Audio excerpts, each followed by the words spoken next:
Hey guys, welcome back to my channel. If you're new here, welcome. My name is Amanda. Today I'm going to be doing a fertility update for you guys and also a Q&A. I don't have much of an update from my Monday appointment, but I do have a couple of things to let you guys know. So if you guys are interested and want to hear about it, go ahead and keep watching this video. So let's get right into it. The first thing that I want to say about my doctor's appointment on Monday is that it still is unclear as to what is going on. I still don't have an official diagnosis. At this point, it is very unexplained. He told me that my testosterone is not high enoughly elevated for him to say it's concerning. He said it was literally the slightest bit elevated, and he said anything could have triggered that. So he said, I honestly don't think there is anything to it, but he is going to run another blood test, which I will get right into in a couple minutes about when that will happen and why we're doing it again. But we did confirm ovulation did not occur, and also they took a pregnancy test which was negative, just because the next step for him was involving a couple of medications that you can obviously not take when you're pregnant. So I was supposed to ovulate on, when was I supposed to ovulate? My original ovulation day was supposed to be cycle day 19. I have so many apps that I keep different things in. So cycle day 19 was when I was supposed to have my original period, and I did not have it. And if you can see here, all of these ovulation tests up to cycle day 25 were negative. Come on, there you go. So you can see cycle day 25 down here was still negative. So I got my blood work done on June 4th, or June 6th. So I should have ovulated by then, but as you can see on June 7th, I gave up. I did not continue to test or take my basal body temperature after my blood work came back. But when I went to the doctor, he was kind of upset with me that I did not continue to track my ovulation and my basal body temperature chart, which both of those track ovulation, obviously. So I did not continue taking my temperature, and I did not continue taking daily ovulation tests. I did get my butt chewed out for that. So a lot of the things when it comes to fertility is you can't give up hope, and everything can be super surprising. It can be out of whack. You know, it can be very hard to pinpoint exactly what's going on. So for me to just blatantly stop because a test said it didn't happen, you know, was kind of not okay for me to do. That was kind of me giving up hope. He said, yeah, you may have not ovulated then, but you could have had an extended cycle and you may still have ovulated. But he says that he does not think I ovulated, and I have not started my period. So I have not had my period in over a month. Right now I'm on cycle day, let me pull it up, cycle day 34, and yeah, I still have not had a period, which I had 2 more days before I started my period, but I was not feeling anything, and I usually feel my period come on pretty heavily. If you ask anybody around me, within like a week I know when my period is coming. So I have not felt that way. So I don't know if it's because I've been really good at balancing my hormones, or if it's just because my body did not ovulate, so there was no period coming, and it was just gonna be one of those really long cycles. So at the moment, he thinks that I just have anovulatory cycles, something like that, which basically means I don't ovulate. He does not think I have polycystic ovarian syndrome. He does not think that I have any else. My numbers weren't like out of whack, anything for him to think that there was anything else wrong. He really just wants to get my cycle regulated in order to do more testing. So this is where our part gets interesting. We are doing 2 different medications. Let me go get them so I can read off what they're called. Whew.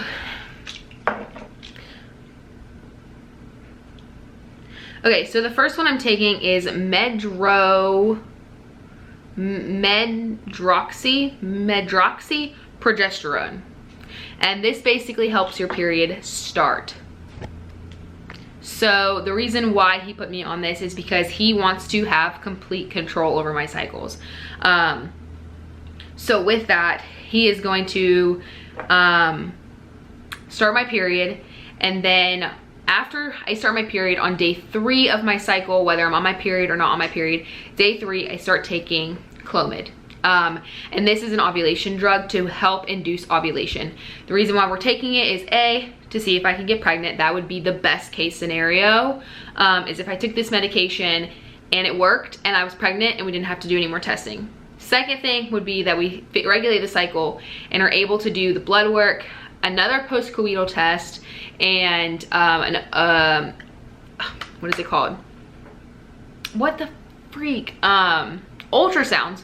So that is basically what we're doing this for. So like I said, our number 1 goal is to maybe get me pregnant. Number 2 is to regulate the cycles, to do any further testing that may need to happen. So that is super exciting. We are on some fertility drugs officially. This is my day 1 of taking them, and I haven't had any side effects except for I felt nauseous. Like I said, I did get a little bit nauseous, but I will make sure today to eat before and after. I don't think I'm actually like, I don't think it says like, it doesn't give me instructions, which it probably does like on the big forms, but they're in the kitchen still. So yeah, that's for 5 days. And then the next thing is Clomid. So on the 3rd day of my cycle, I'll take Clomid for 5 days, and that should regulate my cycle. So from now until my next doctor's appointment, which is up in the air at the moment, I have a couple different signs that I'm looking for that I would call to come in. So the first sign is my period. I call, let them know my period started. Then I call them on the 4th day of my cycle, let them know how Clomid is acting. So make sure I'm not allergic to it or whatever. So I call them then. And then I'll call them after Clomid to let them know I completed it and that I'm feeling okay and that I'm good. And then the next time I'm supposed to call them, and this is when we'll schedule appointments, is when I get a positive ovulation test or my temperature spikes or dips. I can never remember. I think your temperature is supposed to dip and then spike. Don't quote me on that. I always get it confused. I don't know. I know it's supposed to be high at the end of your cycle and then be lower, you know, in the beginning. I stuttered. My temperature this morning was 98.5, which was high. I also am a little bit sunburnt. I was pretty warm last night, so I don't know if that was why, or if I'm just because I'm at that top peak of my period, and then it will go back down. So before I started taking my medicine of the medroxyprogesterone, I took a pregnancy test, which was negative, because that can terminate pregnancy. It's supposed to bring on the period, so if you are pregnant, it can have deadly side effects on an embryo. I think that's what they're called. So yeah, that is what's going on with the doctors right now. Now I have 10 questions that I put together from Instagram for you guys that I'm gonna be answering that were the most common, and I think I had about 25 questions come in, but I picked the top 5, and I think I will just continue to answer them throughout the next couple of videos if they don't get answered. Some of them I do not have the answers to yet, or I'm just not comfortable answering them. Like my knowledge, it's not like about my personal like body, it's like my knowledge to it and my, I don't know. I feel like those type of questions sometimes you gotta ask your doctor and not someone on the social media. So on social media, but I'm gonna go ahead and show you guys one more thing. Actually, I'm gonna go ahead and get into the questions because what I want to show you is in my questions. So let's go ahead and get right into it. Okay, so the first question was, what is your infertility diagnosis? At first, I thought it was polycystic ovarian syndrome. I did a whole video on it. That was what I was originally diagnosed with at a younger age. Now, I have no ovulation, no signs of polycystic ovarian syndrome. So as of right now, I have anovulatory cycles, and he explained it to me as, for right now, hey, I have unexplained infertility. Until we can find out more, I do have infertility because I'm lacking ovulation, which means immediate infertility. So right now I have anovulatory cycles and I have unexplained infertility. Okay, the next question. Are you religious? If so, does that play a factor into your future treatments? Which, when I read this question, I guess it caught me off guard because I didn't really think that I really didn't think about it in that way. So of course I started Googling, you know, what does the Bible say about science helping you create children, and in essence, because God knits them all in a certain way. But there is nothing saying that science can't help create children, that God still creates them in all sorts of ways. So my religion is just Christianity, I guess. I don't really have like a domination. That's not what it's called. I don't really have like, I'm not like Baptist or, you know, I'm just Christian. I do believe that there's a God, and I believe what I believe about him. But I don't classify myself as like Baptist or Lutheran or Catholic or anything like that. So when it comes to, do I think that infertility treatments are against the Bible? I do not. Like it says in the Bible, like God knits every baby and knits every person to be exactly who he wants them to be. So, you know, if he knits them a different type of way than what we're not used to, it's still his creation, just a different way. And we are blessed with this technology, and the reason why we have this technology is because he gave the gift for someone to discover it. So that is my philosophy on it. I don't believe that God is going to like condone my child or, you know, condone me or my family because we took the scientific route for fertility problems. Number 3, does your family know and support you? Yes, my family knows mostly. Mauricio's doesn't know that much. We've been kind of trying to keep it as low-key as we possibly can. Now that it's getting more serious and there's medications coming into it that could alter my mental state and alter different things, we have been telling more people. But yeah, they do support us. My mom supports me, my brother and my sister, and they all understand. They have no questions as to why. They know what I want. They know that we're doing what we can, and there's no one that's opposed to it. I honestly have a very supportive family. Even if I was doing something probably like extremely not good for myself, my family would still be like, okay, whatever, like you'll learn. But yeah, my family does not have a problem with that. And like I said, Mauricio's family doesn't really quite know. He still has not decided to tell them, and that is his right, and that is his decision, and I support it fully. You know, I'm perfectly fine if he wants to just tell them one day that we're pregnant and not tell them how we did it. Like, I honestly don't care, but I am putting my stuff on social media, so it's out there for people to know and to see, and he is okay with that as well. The 4th question was a really hard question for me to answer, but I do want to answer it. So my favorite girl name, and what would probably be the name of our first child, would be Lilia. I really love that name. Mauricio is on the edge with that name. I also have a list on my phone that we have, and then we also like the name Malin. So the word name Malin, it would be like my last name, May, M-A-E, Lynn, which is super cute. I like that. That is one of our top runners as well. And then for a boy, we've already decided on Mateo, and his middle name will be John for sure, after my dad. So that's basically where we're at with names. But like I said, nothing is set in stone, and things can possibly change, you know, once you're pregnant and you find out what you're having. I bet there will be new names that come to surface that I'm like, oh my God, that one is my favorite name in the world. But right now, those are our top three favorite names. All right, number 5. Are you on medications and or vitamins? So I told you guys about the medications on medroxyprogesterone. I have to like spell that out and then, or sound it out. And then this one is called clofamine, but it's called Clomid short. I also have been taking vitamins, and I will insert a picture of the vitamins I've been taking right here so you guys can see those vitamins. But I am going to change my vitamins to 1UP Nutrition's Hormone Support Plus. So one thing that we do think is probably a big part in my infertility is my hormones are super unbalanced. Any slightest thing can throw them out. Food, stress, working out, anything can throw my body out of equilibrium. So Hormone Support Plus is what my doctor told me to look for, and also taking folic acid. This does not have folic acid in it, so I will need to just get like the little pills that have folic acid in them.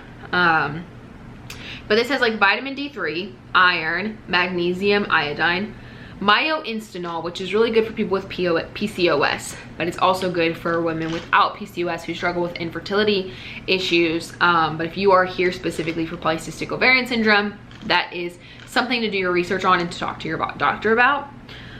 It also has Vitex, which again is a very good supplement. If you do a lot of research on it, talk to your doctor about it. It is one of those fertility support vitamins. Then we have Bonquay, which I don't actually know exactly what that is. And then Dindolof, I don't know. I will put a picture of like their supplement facts right here. And then a bunch of different stress and moods, and then skin and hydration complex. So if you guys are looking for vitamins, this one so far has worked good for me. The only bad thing is you have to take 6 a day. And they're not small pills. They are pretty large. They are this big. Like, that's a big pill. Like, I don't know if you get, oh shoot. But yeah, it's just like really big. And like, you take 6 of these. And I've been taking them with my medication that I'm on. So I take the medicine and this at 4:25. So that's when I first took it. So I set an alarm on my phone. So I take it the same day every day. Same time every day. All right, so that's all I've been on so far, except for folic acid. And I have been taking L-carnitine for dietary purposes. And my doctor said that that was fine. It wasn't anything he was against. It's also okay for women that are pregnant with doctor consent, obviously, but it helps your metabolism and your like energy levels to be at the same height. So women with pregnancy, they usually have a lot of levels with their energy that fluctuate. L-carnitine can help with that, but like I said, consult your doctor. I have a lot of knowledge back on supplements and stuff, but just let them know, you know, just talk to your doctor. That's all I can say. The next question is, do you have a plan for treatment? So I kind of went over that already, but if you're here just for the questions and answers, yes, we have a plan for treatment. We are regulating the cycle, hoping to get pregnant. That is ultimately the goal. And then if not, more tests are done. And the reason why we are regulating a cycle is because we have to regulate the cycle in order to find out what is wrong, what's causing the problem. So that is where we're at there. This is like, to me, this question is crazy. I guess it's common, but I feel like it's not. So the question is Mauricio supportive? Obviously, I would never start any of this or put myself through this if my partner was not supportive of it. It is not just a 1-person thing. It's definitely a 2-person thing. For right now, it's been more of a 1-person thing just because it's mostly me. But still, he is still 50-50 in this with me. You know, every decision that we make is together, except for medications. If I don't want to take a medication, he's fine with that, you know? And he does let me know, like, hey, are you sure you want to take this? Like, you don't have to take it. You know, I don't like to put medicine in my body. I have told you guys that before. So that's kind of the only thing that he makes sure is I'm okay with. And for me, I will do anything to have kids. So as long as it's healthy and I know what it can possibly do and I'm aware of the side effects, I am willing to take it. So, and then I'm okay with the side effects. I mean, I'm not okay with dying, but aware of them and acknowledging that they could happen. So yeah, he is very, very supportive. Odd question, but again, could still be relevant. Okay, how long are your cycles? Which is such a good question because I don't know if I've ever talked about it. I think I've showed it, but I don't think I've ever like explained it completely. My cycles are very, okay, so I think I've talked about the 3-month pattern that I've noticed. So I have 3 good months and then 1 long month. So I have 3 good months of a period. Then that 4th month always is my hiccup month. And then like I notice it's a hiccup month and then I get back on track. So I don't know exactly why it is, but my periods typically are 36 to 40 days long, like the cycle days. And then on my longer cycles, it can be anywhere between 45 days to 55 days. So like I said, my period is so confusing and it's just like so odd, but I don't know. That is why I'm going to the doctor, because I just don't understand it. So number 9, how do you track your cycles? Again, I have answered this question, but not directly. I've just shown you guys apps. So I'm gonna kind of go into the apps a little bit. I will put like the screen recording like I normally do. So you guys can kind of see what I'm talking about. What is it doing? Okay. And go. So I used the Pre-Mom app, which is this purple app over in the corner. I just like kind of did that. So if I click on it, it will tell you guys my ovulation tests. That's what first pops up because that was the last thing I left it on. But here's the home, which it says I'm 9 days past ovulation, which I am not. The only reason it's saying that is because that is when I stopped taking the ovulation tests. Which it said my LH level was high. It was not high. So yeah, this app for me is just mostly for the tests. I love the way this one lays out. So as you can see, I've been taking it with the date, like with the, this is basically a percentage on how close and how dark it is to the test line. This other one is doing your, basically an LH level, which I really, really like. You see this one says TC ratio, and this one says LH level up in that top corner. So definitely prefer to use this one. But like you guys can see, I just only used it for 2 times, and then I stopped taking a cycle. But as you can tell, that test that it says high was still negative, very negative at that. So that is the Pre-Mom app. The next app that I use is Glow, which is up here in this corner. I have 35 notifications, but you can go ahead and click on that and it will take you to where I first left off. But here is the opening screen, and my next period is set to be in 5 days, it says. You can type in your basal body temperature, HPT, which I don't know, pregnancy test, symptoms, moods, stress, and more. Your analysis, like insights about your health. You can do cycle analysis, which you pay for, but you guys can kind of see, like, here's my cycle history. Super interesting to see. And then also there's a bunch of things that you can also unlock for the monthly plan, which you guys see I don't pay for. Health summary. So you can go here. This is like a newer thing. I haven't really played with it. So it says I haven't logged anything, but last month I did some, but it's still, most of it is locked. And then moving on to the cycle chart, here's where I stopped taking it. You guys can see that high spike, what I mean, that it was like 98.5 this morning, but I normally stay in the 97.2 range, 97.3. But yeah, that's basically it. It says that I should have ovulated on cycle day 6 or on June 6th. But I did not do it on June 6th. I took an ovulation test, and it's also the day that I took my blood work. And I would have had at least a slight increase in progesterone. Not super, super high, but it would be higher than what mine said it was. So that is basically the 2 apps that I use to help me with my tracking my period and stuff. Those are my 2 favorites. I probably will never switch unless a better one comes out that combines both of those together, because on the Glow app you can insert your ovulation test, but you can't see it, keep track of it like you can on the Pre-Mom, like see the progression. So I really like that feature. I need a drink.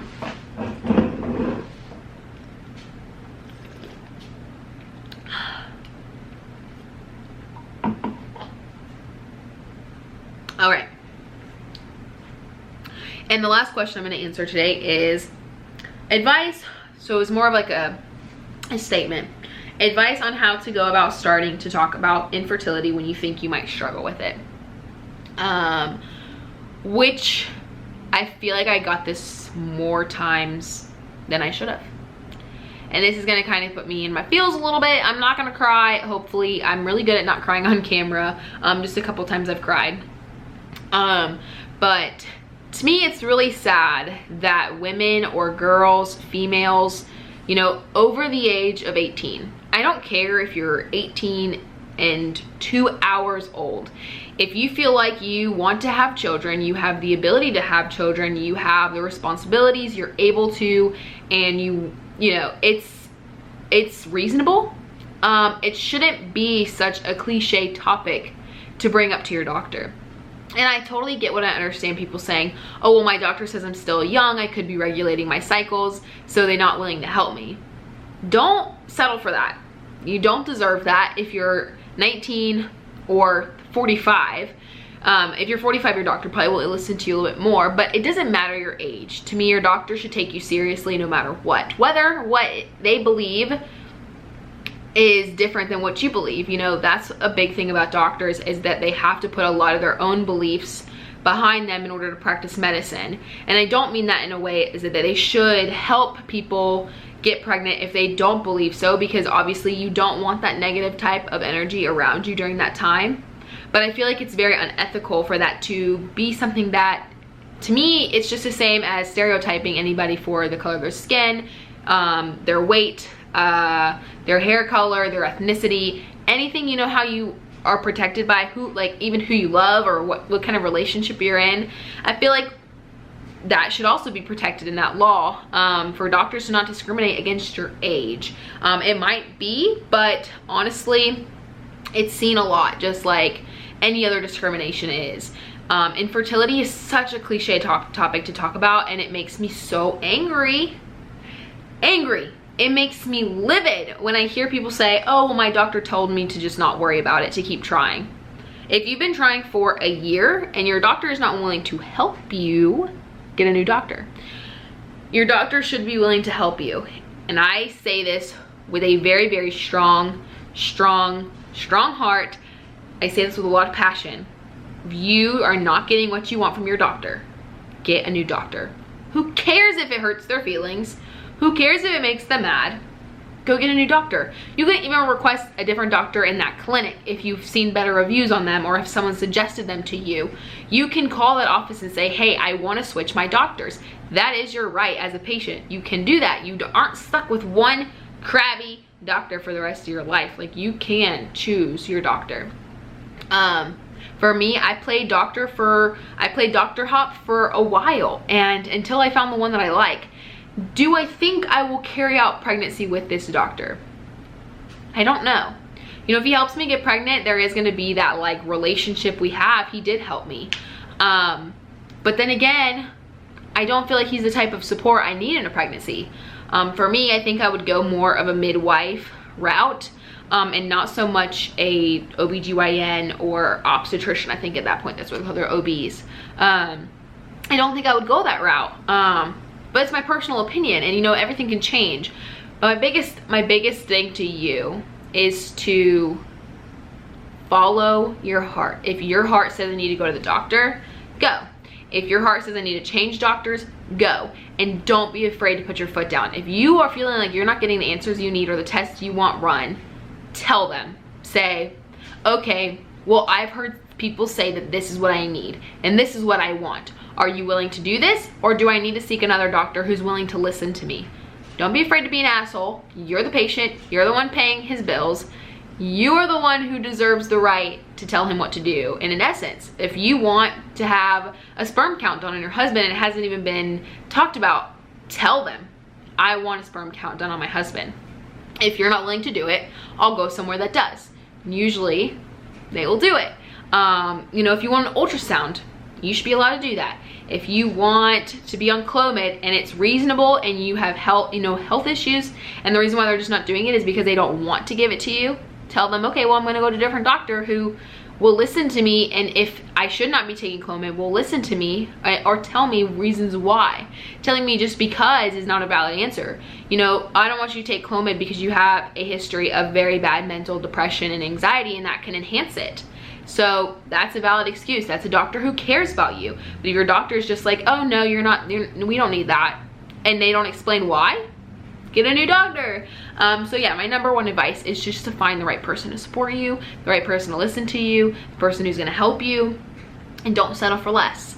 But anyways, that answers all the questions I'm gonna be answering today. So I hope you guys get some information about this, and I will see you guys in my next video. Bye guys.